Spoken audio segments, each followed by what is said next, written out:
Қорыққанға қос көрінеді.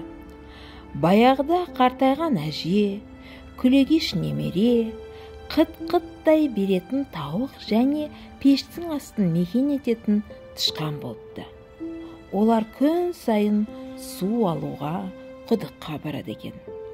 Әжесінің үлкен, немересінің кішірек, тауықтың қиярдың үлкендігіндей, тышқанның оймақтай ғана шелектері болыпты.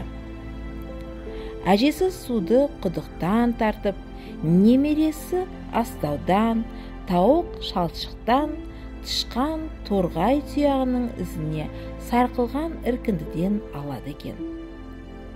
Олар шелектегі суды шалп-шалп, шолп-шолп еткізіп, үнемі бір ізбен кейін қайтатын. Тағы бір жолы бұлар суға барған еді. Су алған соң олар жолшыбай бақшаны басып үйге қайтып келе жатады. Бақшада алма ағаштары өсетін. Оның бұтақтарында алма самсап тұрған. Ал алма ағашының түбінде қоян отырған. Кенет қатты жел соғып, алма ағашының бұтақтары шайқалып кетеді де, бір алма үзіліп түсіп, тақ етіп қоянның маңдайына тиеді.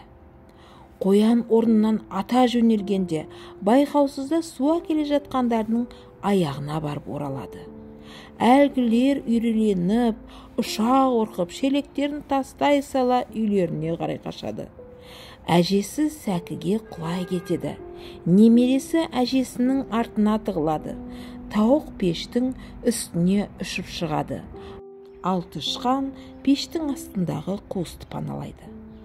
Әжесі: «Ойпырмай, мені бір дәу аюдың таптап кете жаздаған-ай», деп сарнайды.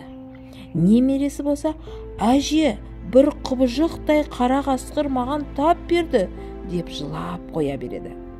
Тауық пештің үстінде тұрып: «Қыт-қыт-қыт, түлкі мені аңдып жүр екен, жеп қоя жаздады», деп қыт-қыттайды. Ал пештің астына тығылған тышқан: «Әлгі мұртты едіреген дәу мысықтың үреемді ұшырғаны сондай, жаным шығып кете жаздады», деп шықылдайды.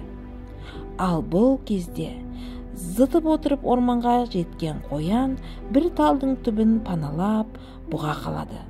Содан соң жан жағына қарап: «Басыма мұндай қауіп төнбес, 4 бірдей аңшы соңыма түсті. Бәрінің де иті бар екен. Әйтеуір жеткізбей құтылып кеттім-ау», деп айғайлайды. Қорыққанға қос көрінеді деген осы да.